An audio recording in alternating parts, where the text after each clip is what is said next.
नमस्कार, fast money में आपका स्वागत है। मैं हूं आपके साथ संदीप, मेरे सहयोगी आशीष मेरे साथ मौजूद है। आशीष, गुड मॉर्निंग। Good morning. आज के लिए हालांकि मॉर्निंग अच्छी तो नहीं लग रही है, क्योंकि आप ग्लोबल संकेत देखेंगे वो बेटर आपको नहीं नजर आएंगे। इनफैक्ट हर तरफ आपको लाल ही नजर आएगा। खासतौर पे अगर आप एशियन मार्केट्स की बात करें तो वहाँ पे आज काफ़ी कमजोरी के साथ रुझान हो रहा है। और आपकी स्क्रीन पे आप देखिए एसजेक निफ्टी लगातार आप जब भी देखिए तो आपको जो गिरावट है वो बढ़ी हुई नजर आएगी। और उसके साथ साथ आप एशियन मार्केट देखिए, खासतौर पे हैंगसेंग जिसे हम कीनली वॉच करते हैं, 400 अंकों के आसपास का गोता लगा चुका है। 1.5% की कमजोरी। इसमें अगर आप कॉस्पी भी दिखा पाएं, जो कोरिया के बाजार हैं वहाँ भी अगर आप देखेंगे तो कमजोरी के साथ आप देखिए लीड कर रहा है पूरे एशियन पैक की। जहाँ तक बात है 2.5% के आसपास की कमजोरी आपको कोरिया के बाजार में आज नजर आएगी। इनफैक्ट कल यूएस के मार्केट्स की बात करें तो हायर लेवल से हमने देखा था एक रिट्रेसमेंट देखने को मिला। डाउ ऊपरी तरफ से करीब 200 अंक गिर के बंद हुआ और क्लोजिंग अगर आप देखें 85 अंकों की कमजोरी के साथ हुई। नेट देखा जाए 0.5% के आसपास की ही कमजोरी थी। लेकिन आज एशियन मार्केट्स में अगर आप देखें तो कमजोरी बहुत ज़्यादा देखने को मिल रही है। आशीष, ये जो एशियन मार्केट्स में इतनी कमजोरी है, कोई पैनिक है, कोई ऐसी कोई वजह है जिस वजह से आप देख रहे इतनी कमजोरी है? केवल मुनाफा वसूली का डर हावी हो रहा है कि आज भी डाउ फ्यूचर्स कमजोर रहेंगे और आज का सेशन भी कमजोर रहेगा यूएस के? इनफैक्ट संदीप, मैं तो ये आपसे ही पूछने वाला था कि अचानक बाजार में ऐसा हो क्या गया? इतनी बढ़िया तेजी चल रही थी, इतना अच्छा रुझान था। एंड इनफैक्ट हम देखें तो इतने दिनों से अगर आप पिछले 4 दिन को देखें तो हम ग्लोबल मार्केट से सिंक में नहीं थे। अब अचानक से सिंक में आ गए गिरावट में। और आप देखिए एसजीएक्स निफ्टी 11,300 के नीचे चल रहा है। ऐसे में थोड़ा कहीं ना कहीं लग रहा है कि आज काफी गैप डाउन ओपनिंग होने की उम्मीद है। लगभग मुझे लग रहा है हम सिंक में नहीं थे, एशियन मार्केट भी सिंक में नहीं थे, कॉस्पी खास तौर पे। बिल्कुल संदीप। चलिए ठीक है, एशियन मार्केट में आप देखिए तो आज जरूर जितना गिरावट कल हमने यूएस के मार्केट्स में देखी उससे कहीं ज़्यादा गिरावट आज के सेशन में देखने को मिली। ताइवान भी आप देखिए करीब 1.5% के आसपास की कमजोरी है। कहीं अगर दिक्कत की बात है तो आशीष मुझे वो समझ आती है, कल जो फेड बैठक के मिनट्स आए हैं उसमें जो फेड ने ये कहा है कि एक और स्टिमुलस की ज़रूरत है।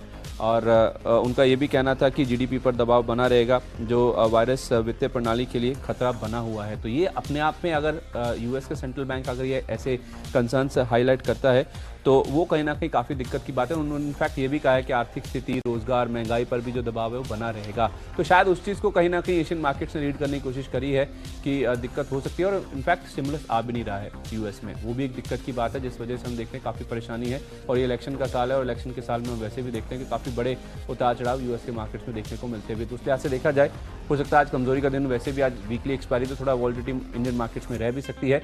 चलिए अब कल के परफॉर्मेंस की बात करते हैं जल्दी से कि कल हमने जो स्टॉक्स आपको बताए थे वहाँ पे किस तरह का रुझान देखने को मिला। मैंने जो स्टॉक्स आपको बताए थे उसमें से कुछ 7 ऐसे स्टॉक्स हैं जहाँ पे कल का जो परफॉर्मेंस है वो काफ़ी अच्छा देखने को मिला था।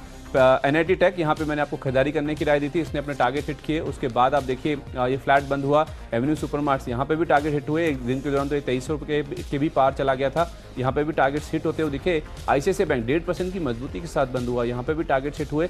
और इंडिया बुल्स रियल एस्टेट ये कमजोर हुआ, लेकिन पहले इसने अपने जो टारगेट थे उनको हिट किया। उसके बाद आप देखिए हायर लेवल्स पे जो प्रॉफिट बुकिंग है वो स्टॉक में देखने को मिली थी। इसके साथ साथ आप देखें कुछ ऐसे स्टॉक्स जिनमें काफ़ी अच्छा एक्शन देखने को मिल रहा था जो मैंने आपको खरीदारी के तौर पर बताया था। उसमें बॉम्बे डाइंग था, देखिए 1.5% की मजबूती कल स्टॉक में देखने को मिली।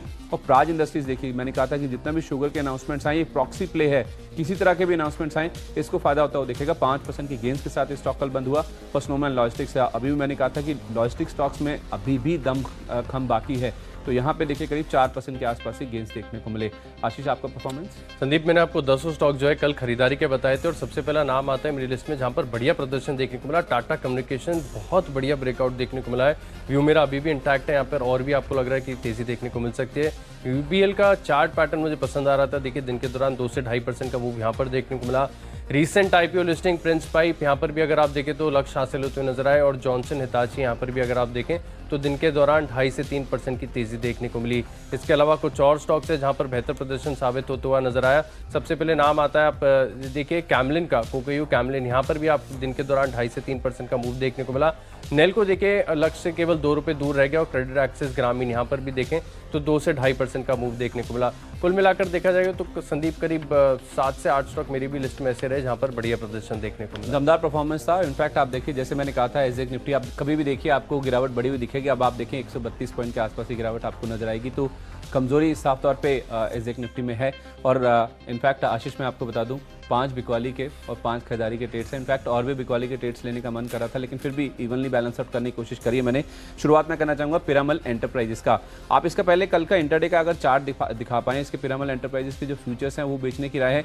कल अगर आप देखिए स्टॉक मजबूत खुला, उसके बाद हायर लेवल से जिस तरह से रिट्रेस हुआ है और पूरी बढ़त गवा के बंद हुआ है, उससे आपको साफ अंदाजा लग जाएगा किस तरह से प्रेशर जो है वो स्टॉक में देखने को मिल रहा है हायर लेवल्स पे। एक बार इसका इंटरडे चार्ट अगर आप दिखा पाएं पिरामल एंटरप्राइजेस का, कल किस तरह का रुझान देखने को मिला था। दिन के दौरान शायद इसने आई थिंक 1500 का लेवल भी पार किया था, 1513 के आसपास के। देखिए जो हायर लेवल्स पे आप देखिए किस तरह से रिट्रेस हुआ और दिन के लो पॉइंट पे जाके कल की जो क्लोजिंग है वो देखने को मिली। तो साफ तौर पे जो प्रेशर है वो देखने को मिल रहा है स्टॉक में। मुझे लगता है आज भी यहाँ पे प्रेशर जारी रहेगा, इसीलिए इसे मैंने शॉर्ट करने की राय दी और पहला नाम मैंने अपनी लिस्ट में शामिल किया है 1402 रुपये। ये आपका टारगेट है आज के लिए। 1454 रुपये का आपको स्टॉप लॉस मेंटेन करना है।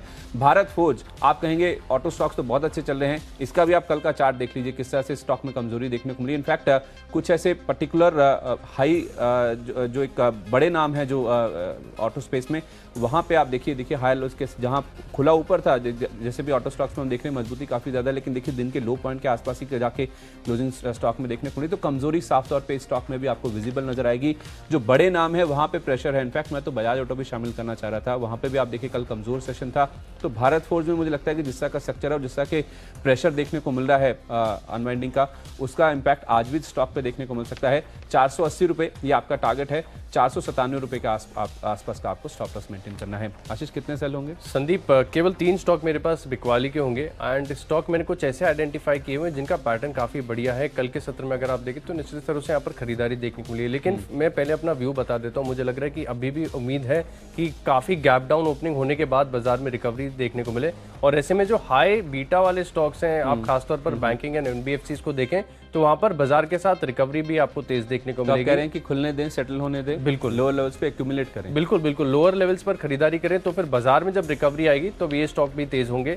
देखिए मैंने जो आपको टारगेट प्राइस और स्टॉप लॉस बताया क्लोजिंग के हिसाब से, लेकिन आपको थोड़ा बहुत उसको एडजस्ट करना होगा क्योंकि ऑलमोस्ट करीब 1 से 1.5% की गैप डाउन ओपनिंग में एक्सपेक्ट कर रहा हूँ। सबसे पहला नाम है, थोड़ा सा आश्चर्य होगा आपको, state bank of India. State bank of India देखिए मुझे काफी ज्यादा पसंद आ रहा है चार्ट पैटर्न के हिसाब से, और जिस हिसाब से 200 के स्तर पर है ना, 200 का स्तर एक बार पार हो गया, कल भी पार हुआ था एक बार शायद। बिल्कुल यहाँ पर काफी देखिए जितने बार अटेम्प्ट करेगा ना उतना बड़ा कंसोलिडेशन बन जाएगा, और जब फाइनली ब्रेकआउट होगा तो बड़ा ब्रेकआउट देखने को मिलेगा स्टेट बैंक ऑफ इंडिया में। इसको जरूर अपने रडार पर रखें। यहाँ पर निचले लेवल पर एक्यूमुलेट करना है इसको 202 रुपए के लक्ष्य के लिए। 194 का आपको स्टॉप लॉस लगाना है। फिर से मैं आपको ये बात बता रहा हूँ कि मैं जो आपको स्टॉप लॉस सुझा रहा हूँ कल की क्लोजिंग के हिसाब से, बाजार खुल जाए उसके हिसाब से आपको टेक्निकली इसे एडजस्ट करना होगा।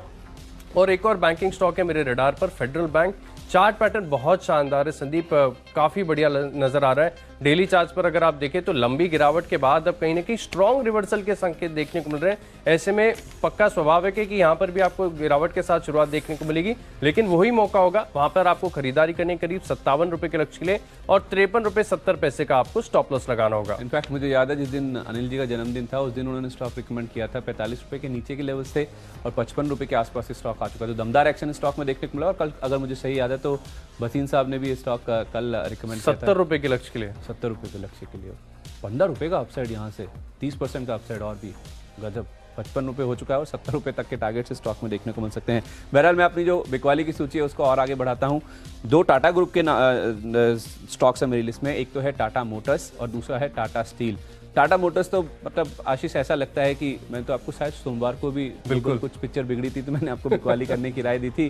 परफेक्ट हेज है ये, हेज इन द सेंस कि आप कभी भी देखिए ग्लोबल पिक्चर बिगड़ती है, ग्लोबल संकेत खराब होंगे, इस स्टॉक में आपको बिकवाली जरूर देखने को मिलेगी। और खास तौर पे मुझे तो ये जो रनअप है वो समझ ही नहीं आया। ठीक है ऑटो स्टॉक्स चले हैं, लेकिन उस लिहाज से देखा जाए कोई बहुत ज़्यादा स्थिति इनकी सुधर चुकी है वैसा मुझे नहीं लग रहा है। और जिस तरह का रनअप स्टॉक ने दिखाया मुझे लगता है कि अगला हफ्ता जब ये मंथली एक्सपायरी होगी तो शायद अनवाइंडिंग का प्रेशर भी स्टॉक में देखने को मिलेगा।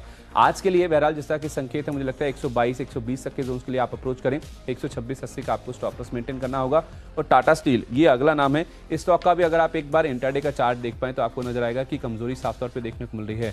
आप कहेंगे कि मेटल स्टॉक्स में तो बहुत अच्छा रुझान देखने को मिल रहा है, बहुत अच्छी तेजी बनती हुई दिख रही है, लेकिन कल भी आप देखिए 5% के आसपास की कमजोरी थी। बावजूद इसके कि कल बाजार में हमने देखा कि अच्छा खासा सेशन देखने को मिला, हम बढ़त के साथ ही बंद हुए थे, उसके बावजूद अगर टाटा स्टील जैसे स्टॉक्स कमजोरी के साथ बंद हो रहे हैं तो समझ आ रही है कि हाँ इसमें कुछ वीकनेस है, कोई कमजोरी के इंडिकेशन साफ तौर पे देखने को मिल रहा है। 422 ये आपका टारगेट है आज के लिए। 437 रुपए का आपको स्टॉप लॉस मेंटेन करना है। दो एनबीएफसीज और मेरे रडार पर हैं। सबसे पहले आप देखिए इक्विटास और संदीप, आप भी सहमत होंगे क्योंकि जिस तरह का चार्ट पैटर्न हम कल चर्चा भी कर रहे थे कि ब्रेकआउट काफी स्ट्रांग है। कल आखिरी 1 घंटे में अगर आप देखें तो वॉल्यूम्स के हिसाब से भी एक्शन भरपूर देखने को मिला था। 54.35 रुपए के आसपास की क्लोजिंग है। इनफैक्ट मैं फिर से रिपीट करना चाहूंगा कि निचले स्तरों पर मिले तभी एक्यूमुलेट करना है 56.25 रुपए के लक्ष्य के लिए, और 53.20 रुपए का आपको स्टॉप लॉस लगाना होगा।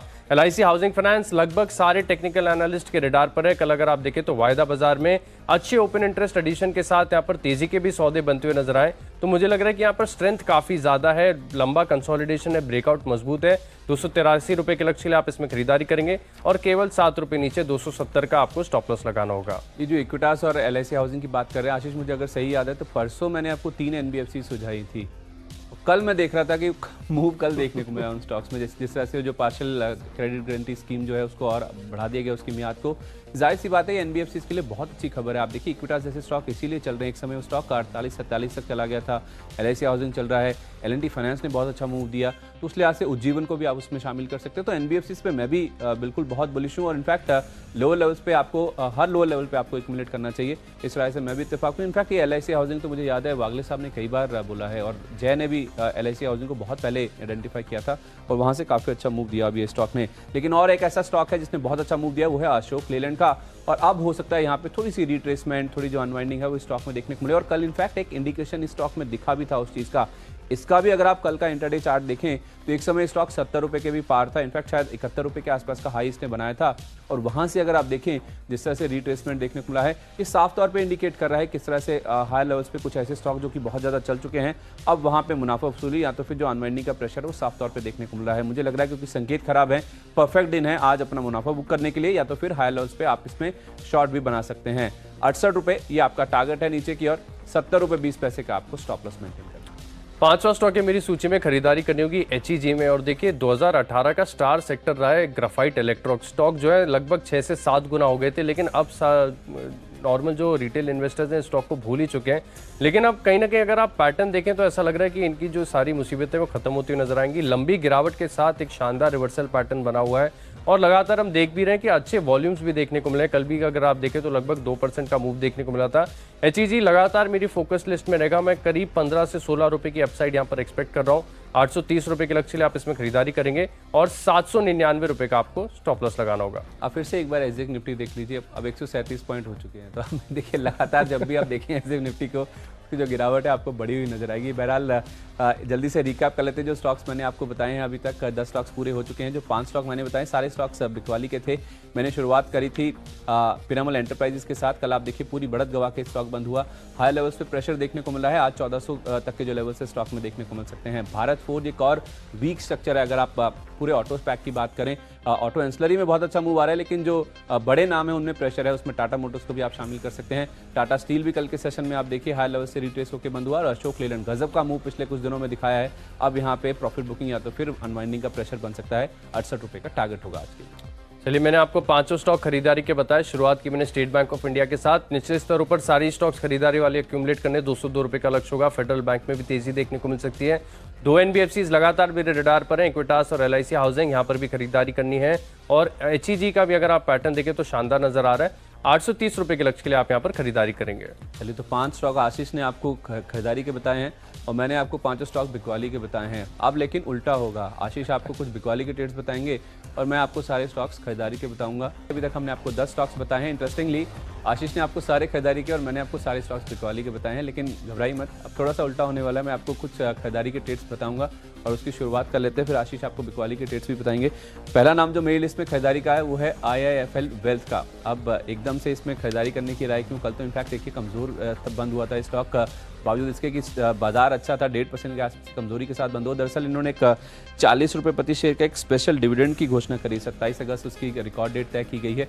अब 40 रुपये का डिविडेंड जो है, हालांकि 3.5% के आसपास की डिविडेंड यील्ड बनती है, लेकिन फिर भी काफ़ी इंटरेस्टिंग है। अगर आपको 40 रुपये मिलेंगे तो जाहिर सी बात है कोई भी इसको एक्यूमुलेट करना चाहेगा, क्योंकि टैक्स फ्री आपको वहाँ पे रिटर्न्स बनते हुए दिखेंगे। 1140 ये आपका पहला टारगेट है और उसके बाद 1155 तक के जोन्स के लिए आप अप्रोच कर सकते हैं। 1106 रुपये के आसपास का आपको यहाँ पे स्टॉप लॉस रखना होगा। अगला नाम है EIH का, ईस्ट इंडिया होटल्स। अब होटल स्टॉक्स में देखिए खासतौर पे जो दिल्ली बेस्ड जो स्टॉक्स हैं वहाँ पे मुझे लगता है कि आज फिर से काफ़ी अच्छा रुझान बनता है वो दिख सकता है। इनफैक्ट आप देखिए बहुत अच्छा मोमेंटम इस स्टॉक ने पिछले कुछ दिनों में दिखाया है। कल ज़रूर हल्का सा इसमें प्रॉफिट बुकिंग का एक इंडिकेशन दिखा था, लेकिन जिस तरह से दिल्ली में अनलॉक 3 के तहत होटल्स खोलने की जो मंजूरी दी गई है उसका इम्पैक्ट हो सकता है कि आज फिर से जो जिनका दिल्ली में एक्सपोजर है, जिन जिन होटल्स का, जिन कंपनीज का, वहाँ पे आज अच्छा रुझान देखने को मिल सकता है। तो EIH इनफैक्ट आशीष में बात हो भी रही थी शो से पहले, वो कह रहे थे कि पैटर्न भी बहुत स्ट्रांग है, तो उस लिहाज से आशीष चाहें तो इसके पैटर्न के ऊपर थोड़ा रोशनी डाल सकते हैं। लेकिन 82 रुपये आपका टारगेट है, 79.80 का आपको स्टॉप लॉस रखना होगा। संदीप, इनफैक्ट हम सुबह चर्चा भी कर रहे थे जब आपने बताया कि आप इस स्टॉक को अपनी लिस्ट में शामिल कर रहे हैं। मैंने इसको ऑलरेडी रडार पर रख रखा था। काफी हैरान थे जब आपने कहा कि मैं ये स्टॉक ले रहा हूं, तो मुझे बहुत पसंद था और मैं बहुत कॉन्फिडेंट हूँ इस स्टॉक को लेकर। ये इतना अच्छा स्टॉक मुझे लग रहा है क्योंकि जिस हिसाब का पैटर्न बना कॉन्फिडेंस और बढ़ गया ये सुन के। एंड सारे इंडिकेटर्स के साथ आप इसका अगर वेरिफिकेशन करके देखें तो यही इशारा है कि यहाँ पे आपको एक बढ़िया सस्टेनेबल मूव देखने को मिलेगा। एंड रिवर्सल पैटर्न सबसे ज्यादा तब काम करते हैं जब बड़ी गिरावट हो। बड़ी गिरावट के बाद अगर रिवर्सल पैटर्न बनता है, इंडिकेटर सपोर्टिव होते हैं, तो तेजी देखने को मिलती है। चलिए अगला स्टॉक है मेरी लिस्ट में ब्रिगेड एंटरप्राइज। यहाँ पर आपको खरीदारी करनी होगी। मंगलवार को मैंने इसके पैटर्न के बारे में बताया था कि डेली चार्ट पर इनवर्स हेड एंड शोल्डर बना हुआ है।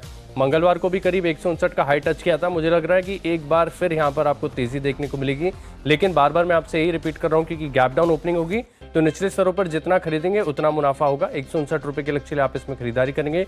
152 रुपए का आपको स्टॉप लॉस लगाना होगा। ट्रेंड भी देखिए, ये भी स्टॉक मुझे काफी बढ़िया लग रहा है। थोड़ा सा चॉपी ट्रेड है लेकिन मुझे लग रहा है कि जल्दी फोकस में आएगा। 636 रुपए के लक्ष्य आप इसमें खरीदारी करेंगे। 609 रुपए का आपको स्टॉप लॉस लगाना होगा। इंडियन होटल्स ये अगला नाम है मेरी लिस्ट में। जैसे मैंने कहा होटल स्टॉक खासतौर पर जिनका दिल्ली में एक्सपोजर है उनमें आज हो सकता है कुछ पॉजिटिव रुझान देखने को मिले। जो अनलॉक 3 के तहत इनको मंजूरी मिली है खुलने की। 98 ये आपका पहला टारगेट है। 95-70 के आसपास का आपको स्टॉप लॉस मेंटेन करना है। अपने लेवल्स को एडजस्ट कर लीजिए, हो सकता है gap down opening in stocks में देखने को मिले। जितना नीचे मिले और भी अच्छी बात है। वेदांता ये अगला नाम है। इनफैक्ट मैं इसका पैटर्न बहुत कीनली वॉच कर रहा हूँ क्योंकि डीलिस्टिंग वाला ट्रिगर है। तो कल एक जो 129 रुपये के ऊपर की क्लोजिंग है, 128 रेजिस्टेंस, आप 129 के ऊपर की जो क्लोजिंग बन रही है, टेक्निकली अगर आप देखें तो पैटर्न बहुत ही स्ट्रांग स्टॉक में बनता हुआ दिख रहा है। इनफैक्ट यहाँ पे 2 ब्रोकर्स की रिपोर्ट भी आई है। CLS ने टारगेट बढ़ाकर 133 किया है और सिटी ने भी 150 के टारगेट दिए हैं। तो मुझे लगता है कि यहाँ पे अगर आपको नीचे में मिले, हर लो लेवल्स पे आपको एक्यूमुलेट करके चलना चाहिए। 131 मैंने इसलिए छोटा टारगेट दिया है कि आपको नीचे में खरीदना है। 127-70 के आसपास का आपको स्टॉप लॉस मेंटेन करना है। अब मेरी बिकवाली वाले स्टॉक्स की सूची शुरू होती है। सबसे पहला नाम आता है नेस्ले का, क्योंकि अगर आप देखें तो बार बार स्टॉक सपोर्ट ले रहा है। अब निचले स्तरों पर अगर आप देखें तो मुझे लग रहा है कि थोड़ी सी वीकनेस आपको साफ नजर आ रही है। आज यहाँ से अगर फर्दर गिरावट होगी तो एक ब्रेकडाउन हो जाएगा। कल के सत्र में वॉल्यूम एडिशंस के साथ यहाँ पर ब्रेकडाउन देखने को मिला था, तो मुझे लग रहा है 16,165 रुपए तक ये स्टॉक फिसल सकता है। 16,405 का आपको स्टॉप लॉस लगाना होगा। और एक और FMCG स्टॉक है मेरे रडार पर, HUL। यहाँ पर भी अगर आप देखें तो कहीं ना कहीं एक एग्जॉस्शन के संकेत नजर आ रहे हैं। FMCG स्टॉक्स ने रनअप भी काफी बढ़िया दिया है। ऐसे में मुझे लग रहा है कि बाजार में गिरावट बढ़ती है तो यहाँ पर फर्दर एक ब्रेकडाउन देखने को मिलेगा। 2150 रुपए का लक्ष्य ध्यान में रखते हुए आप यहाँ पर शॉर्ट पोजीशन ले सकते हैं और 2213 रुपए का आपको स्टॉप लॉस लगाना होगा। आखिरी स्टॉक जो मेरी लिस्ट में है वो है आरती ड्रग्स का। आज अगर बाजार में गिरावट है तो जाहिर सी बात है जो फार्मा नेम्स हैं वो कहीं ना कहीं डिफेंसिव के तौर पे भी काम करेंगे। लेकिन वैसे भी स्टॉक के लिए ट्रिगर ये है कि आज बोनस को लेकर इनकी बोर्ड बैठक होने वाली है जिसमें बोनस शेयर जारी करने के ऊपर बोर्ड विचार करेगा। तो उसका इंपैक्ट हो सकता है पॉजिटिव साइड पर रहा तो 2450 तक के टारगेट भी आ जाएंगे। अगर ये लेवल से आपको देखिए तो अपना मुनाफा बुक कर लीजिएगा। 2387 का आपको स्टॉप लॉस मेंटेन करना है।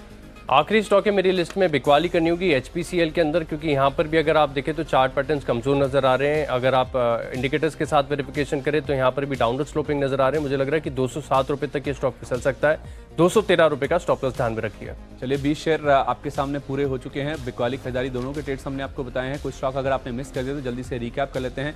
मैंने आपको 5 स्टॉक खरीदारी के, 5 बिकवाली के बताए। बिकवाली वाले ट्रेड्स के साथ मैंने शुरुआत करी। जिस तरह से मूड माहौल है, ग्लोबल मार्केट से वीक संकेत है, तो पिरामल एंटरप्राइजेस कल अपनी बढ़त गवा के बंद हुआ था। ऑटो पैक में आप देखिए ऑटो एंसिलरी जरूर चल रहा है, लेकिन जो बड़े नाम है भारत फोर्ज जैसे, टाटा मोटर जैसे, इनके चार्ट्स में आपको वीकनेस नजर आएगी। टाटा स्टील मेटल पैक जरूर पॉजिटिव है, लेकिन यहाँ पे भी कल हमने कुछ अनवाइंडिंग का प्रेशर बनता हुआ दिखा। और अशोक लेलैंड जितना मोमेंटम पिछले कुछ दिनों में बना है उसके बाद आज मुनाफा वसूली या तो फिर अनवाइंडिंग का एक परफेक्ट दिन बनता हुआ दिख सकता है। खरीदारी वाले ट्रेड्स की जहां तक बात है तो आज आपको कुछ होटल स्टॉक जैसे EH हुआ, इंडियन होटल्स, यहाँ पे खरीदारी का रुझान बनता हुआ दिख सकता है। दिल्ली में जो मंजूरी आई है खुलने की, IIFL वेल्थ एक स्पेशल डिविडेंड की घोषणा हुई है 40 रुपये की, उसका इंपैक्ट रहेगा। वेदांता टेक्निकली भी स्ट्रांग है और CLSA और सिटी जैसे ब्रोकर्स की रिपोर्ट भी आई है, 150 तक के टारगेट्स आए हैं। और आरती ड्रग्स बोनस शेयर के ऊपर बोर्ड विचार करेगा, उसका इंपैक्ट पॉजिटिव साइड पर रह सकता है। तो चलिए, मैंने आपको 7 स्टॉक खरीदारी के और 3 स्टॉक बिकवाली के बताया। शुरुआत की थी मैंने स्टेट बैंक ऑफ इंडिया के साथ। यहाँ पर आपको खरीदारी करनी है 202 रुपये के लक्ष्य के लिए। खरीदारी वाले स्टॉक्स में एक बात जरूर ध्यान में रखिएगा कि निचले स्तरों पर एक्यूमुलेट करना है। फेडरल बैंक में भी आपको दिन के दौरान रिकवरी देखने को मिल सकती है। इक्विटास और LIC हाउसिंग दोनों का पैटर्न काफी ज्यादा मजबूत है। HEG में अगर आप देखें तो बड़ी गिरावट के बाद अब रिवर्सल के संकेत साफ नजर आ रहे हैं। 830 रुपये का लक्ष्य यहाँ पर होगा। ब्रिगेड एंटरप्राइज डेली चार्ज पर इनवर्स हेड एंड शोल्डर बना हुआ है, मुझे लग रहा है 159 का हाई टच कर सकता है। साथ ही अगर आप देखें तो ट्रेंड यहाँ पर भी आपको खरीदारी करनी होगी।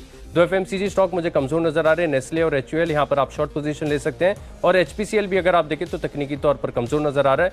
207 रुपये के लक्ष्य के लिए आप यहाँ पर शॉर्ट पोजीशन लेंगे। चलिए, ग्लोबल संकेत कमजोर है, आज वीकली एक्सपायरी का दिन भी है, उठापटक काफी ज्यादा रहती है, तो स्टॉप लॉसेस को काफी स्ट्रिक्टली फॉलो कीजिएगा। उम्मीद करते हैं आज का दिन आपके लिए प्रॉफिटेबल होगा।